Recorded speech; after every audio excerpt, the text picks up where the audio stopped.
Okay, so we'll be continuing on the last problem. Um, we're now on computing for the total electric field at point B. Okay, so again, let us recall the given problem, the last problem. You have an electric dipole. We have computed for the total electric field at point A on the first video. This time would be computing for the total electric field at point B and at point C. Okay, so again, the givens in the problem are the following. Q sub 1 is 12 nanocoulombs positive. Q sub 2 is negative 12 nanocoulombs. They are separated by a 10 centimeter distance. Point B is 4 centimeters to the left of Q sub 1. Okay, so let's now proceed with computing for the total electric field at point B. Okay, so individually the computation for the electric field of due to the each of the two charges E sub 1b is the electric field of Q sub 1 on point B. Okay, so we have K Q sub 1b over R sub 1b square. Okay, so substituting the values, you have 9 exp to the 9 for K. You have 12 to the negative 9 coulombs divided by 0.04 meters square, so 4 centimeters converted to 4 meters. Okay, so computing for this in your calculators, you should get 30,000 Newton per Coulomb, and it's directed towards the negative x. Negative x, it is because Q sub 1 is positive, therefore its electric field would be pointing radially outward in all directions. So at point B, the direction of the electric field of Q1 at point B would be pointing towards this direction. Okay, so next is the electric field of charge 2 on point B. So E sub 2B is equal to KQ sub 2B over R sub 2B square. 9 to the 9, 12 to the negative 9 over 0.14 meters square. So 0.14, it is because point B is actually the sum of the distance between point B and Q sub 2 is the sum of this distances. So this is actually 4 plus 6 plus 4 is 14 centimeters. So that is 0.14 meters. So therefore, our computation for the electric field of Q sub 2 on point B makes use of 0.14 meters square. Okay, so computing for this in your calculator, you should be able to get 5,510.2 Newton per Coulomb, and it's directed towards the positive x. So why is it positive x? Take note that Q sub 2 is negative, therefore the direction of the electric field of Q sub 2 would be arrows pointing inwards in all directions. So therefore at point B, the direction of the electric field at point B due to Q2 would be pointing towards this direction.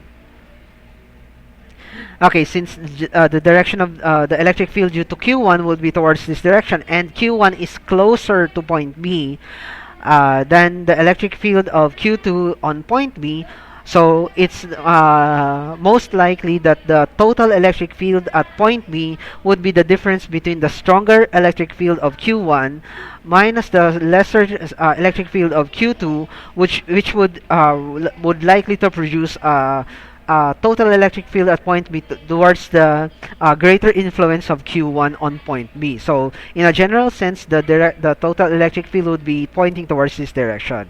Okay, so let's verify that using our vector diagrams and our computation.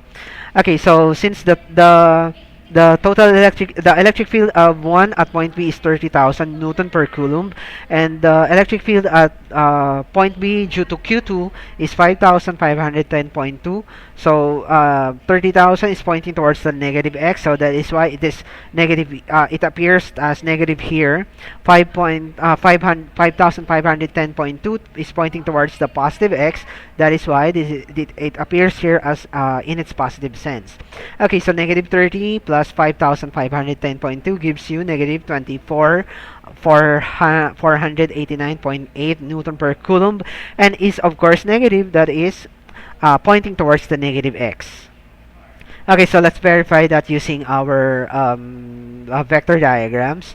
Okay, so this is the original problem.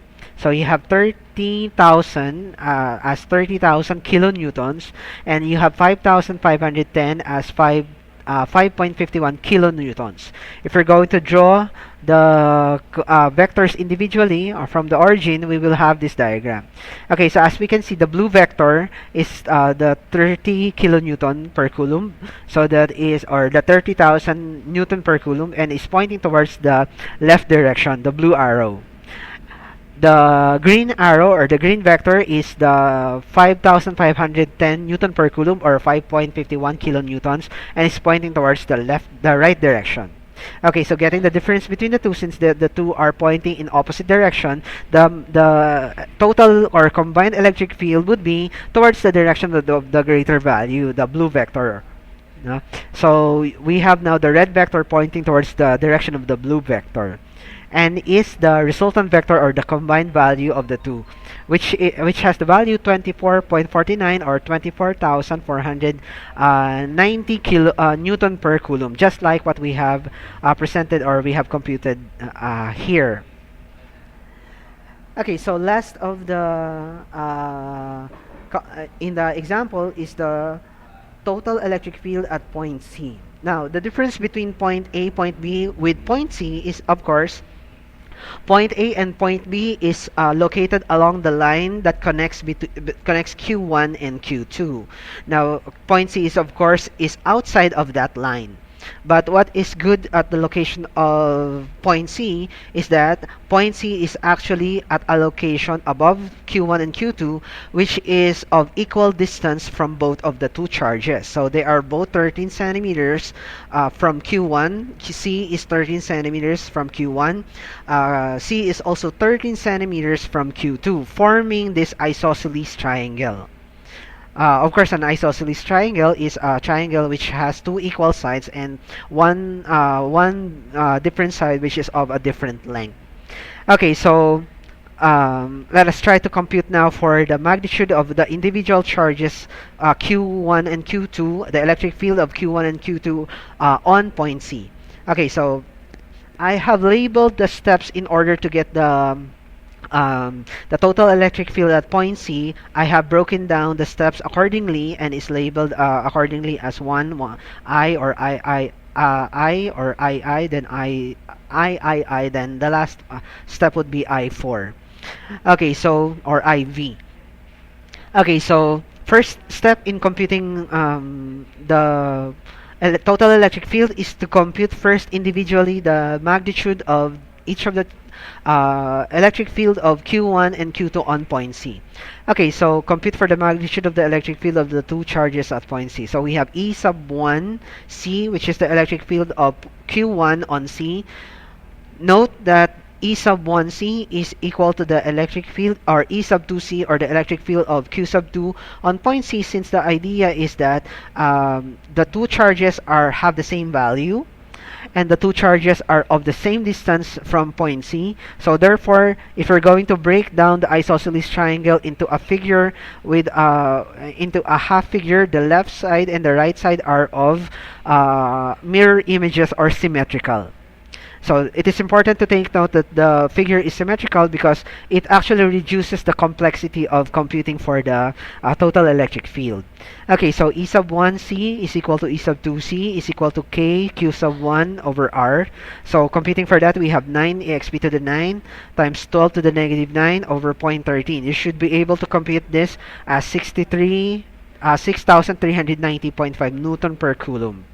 Now, in terms of the direction, this is magnitude only. In terms of the direction, as we can see here, since Q sub 1 is positive, and again, the electric field for due to Q1 is directed radially outward in all directions. So therefore, at the location of point C, the direction of the electric field of Q1 at point C is pointing towards this direction, along the line in between.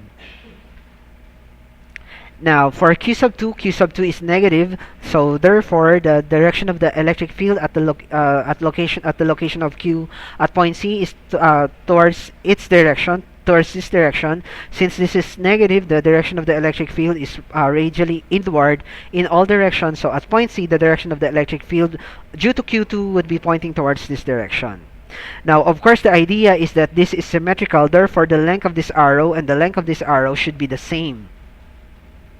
Therefore, the strength of the electric field due to Q1 and the strength of the electric field due to Q2 is equal or are equal.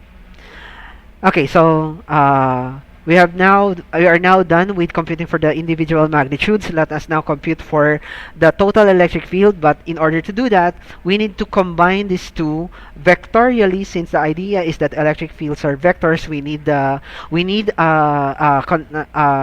this angle in order to compute for the components of the electric field, making use of the component method. So therefore, we need the one of the angles of our isosceles triangle. Now take note, having to make use of the symmetry of the figure, um, drawing a broken line or a line that will actually divide the two figures in half.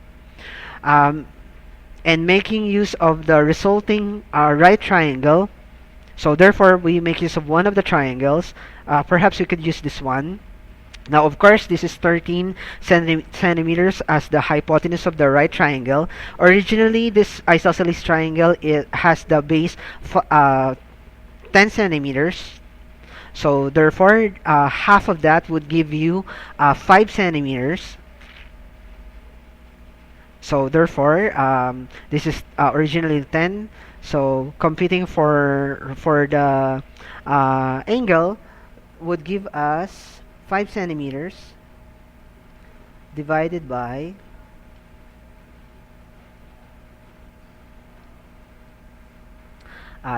13 centimeters. That would give us, by the way, in order to compute for this angle, we should be this is our target angle. In order to compute for that angle, we make use of the idea that this is your hypotenuse and this is your adjacent side for this given angle. Now, in order to compute for the adjacent for the angle given the adjacent side and hypotenuse, of course, we make use of inverse cosine, since the definition for cosine is adjacent side over the hypotenuse. So in order to compute for the the angle given the adjacent side and the hypotenuse, we make use of inverse cosine. So inverse cosine of 5 centimeters over 13 centimeters, that should be give you 67.38. Let me edit this one. Okay, so this is 38 degrees. 38 degrees. Okay, so 37.38 degrees. Now, once we are done with computing for the angle, we should be able to make use of that angle here, since the angle here is the same as the angle here. So I hope that you should be able to get that. But in any case, if you're not able to see that this angle is actually this angle, recall in your basic geometry that if you're going to have, or if you're going to draw a horizontal line, and you're going to or two parallel lines, and you're going to slash or drawing a diagonal line in between, of course this angle and that angle are the same. So try to do that yourself. Draw two parallel lines, horizontal parallel lines. Try to draw across these two parallel lines a diagonal line. Of course, the forming angle between the two lines, the diagonal line and the horizontal line, this angle is the same as that angle. So therefore, what we have computed here as 67 or 67.38 degrees is the same as this angle. Now, making use of that angle, we should be able to compute for the components of the given angle here, components of the vector, so that we make use of the component method in order to get the total electric field. Okay, so let us try that. First, next step in the computation is, of course, to compute for the individual components. Let me edit first the document.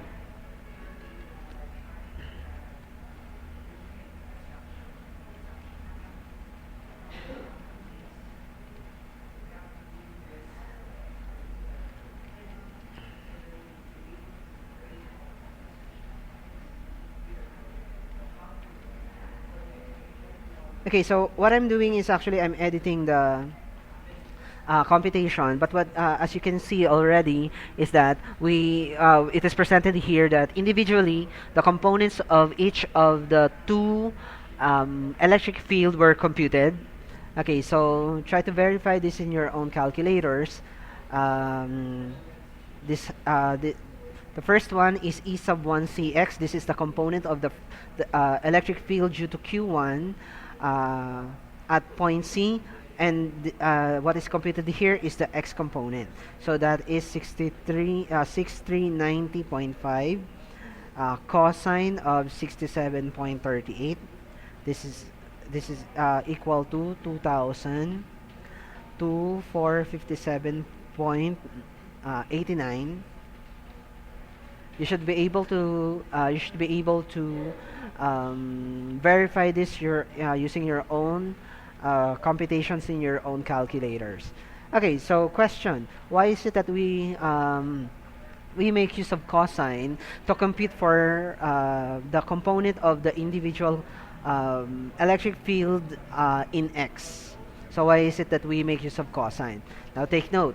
From the diagram, of course, since we're computing for the combined electric field, the electric field is obviously by the parallelogram method is directed towards this direction, and given angle is this one. So to compute for the component of this vector along the x direction, we make use of we are actually computing for the adjacent side. So therefore, in order to compute for the adjacent side, we make use of the cosine function.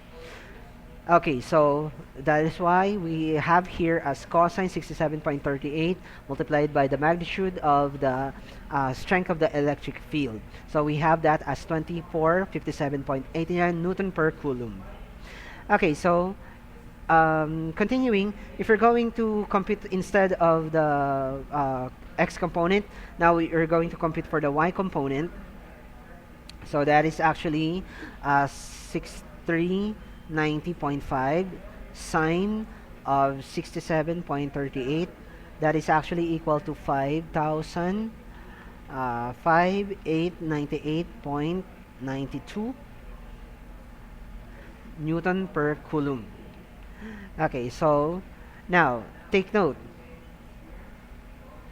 Based on the symmetry of the diagram, based on the since the upper portion of the diagram is actually a mirror image, a symmetrical image of the lower portion, so therefore in terms of components, the component of x is the same as the of this arrow, meaning the electric field of Q1 at point C, and the x component of the electric field of Q2 at point C are equal, just like what we have computed here. The component of the electric field due to 1 at point C along the x-axis is the same as E sub 2 C sub x, meaning the component of the electric field of Q sub 2 at point C along the x. They are the same, and they are pointing towards the same direction, towards the direction of the positive x. So therefore, they eventually would combine to form a greater value, meaning these two would actually sum up. Now, looking at the components along the y, based on the diagram, the component of this vector towards the y-axis is actually pointing towards the positive y, while the component of this vector along the y is pointing towards the negative y. So therefore, these two are actually in opposition, meaning the one is pointing towards the positive y, one is pointing towards the negative y. So this is actually positive and this is actually negative, is we're going to attach the direction of the two. So what does that mean? This means that the total electric field along the y would cancel, since the one is pointing towards the upward direction and the other one is pointing towards the downward direction. So therefore, they would sum up to 0.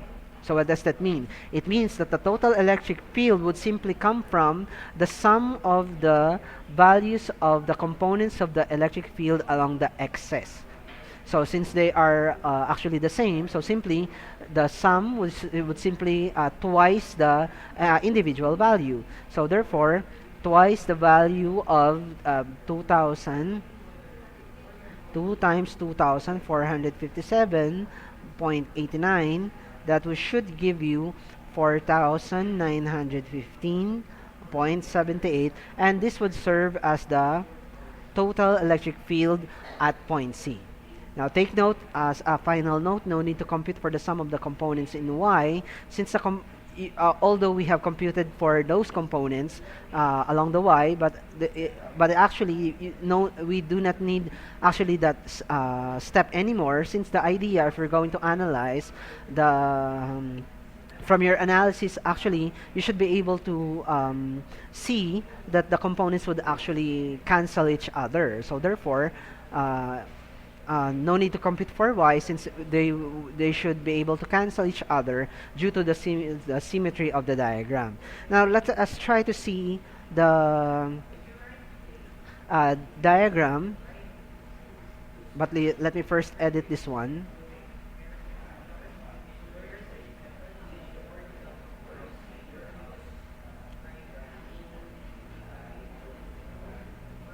Okay, so what we have computed for C is 2457.89, or that would be about 2.457.89 kilonewtons. 2.457.89. This is 2.45789 kilonewtons.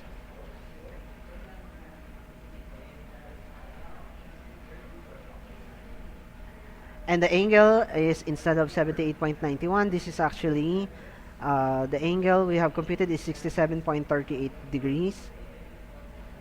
This is 67.38 degrees. 138 degrees.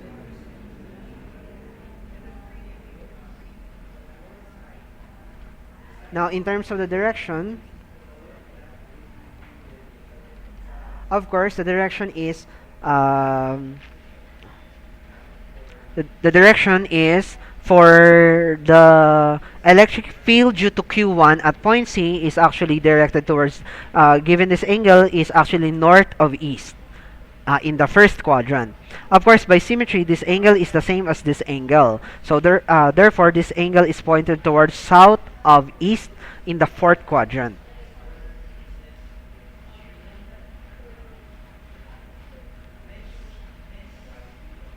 Okay, so given that, we should now be able to compute for the diagram as illustrated here.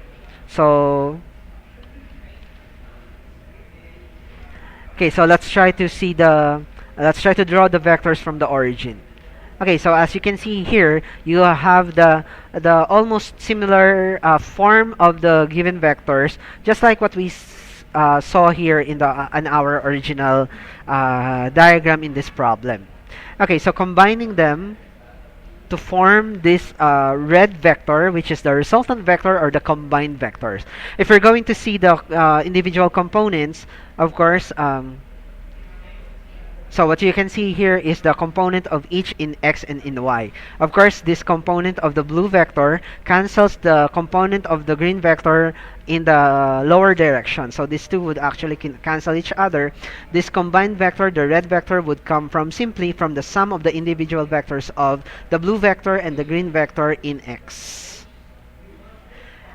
Okay, so that is actually the last part of the discussion on the electric field. And if you were not able to get the idea, try to play the video again so that you could actually get the idea in the long run.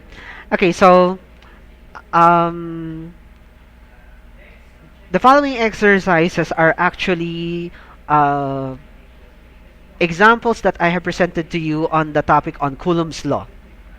Now, what is asked here as part of the exercises is for you to verify the results.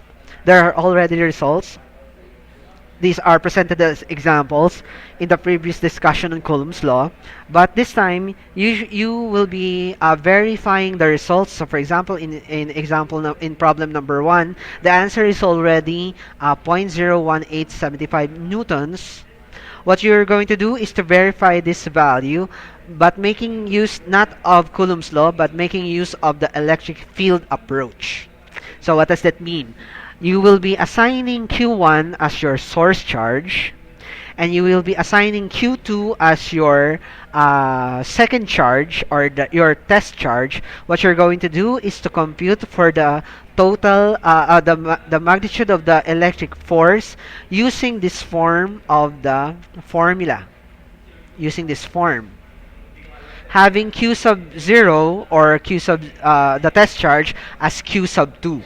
What we want is to compute for the electric field, the electric field of the source charge at the location of the test charge.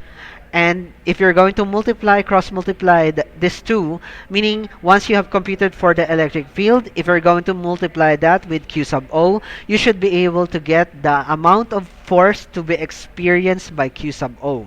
So in terms of the given problem, in the given exercises, if you're going to assign Q sub 1 as your source charge and your Q sub 2 as your test charge, you first compute for the electric field of Q1 at the location of Q2. Once you have done that, you should be able to get the electric field. You multiply the electric field by Q2, or the test charge. You should be able to you should be able to get the amount of force experienced by Q sub 2 at the location of 3 centimeters away from Q sub 1. So this means that you should be able to get this value. In the long run, what is the point of doing these exercises is that in order to compute for the amount of influence, you will now have two techniques. One is by making use of Coulomb's law, and the other one is making use of the electric field approach. Okay, so you will be doing this for problem number 1, for problem number 2, and finally for problem number 3. Okay, so I expect that you will be doing this and you will be submitting this your computation or your verification tomorrow, April 19.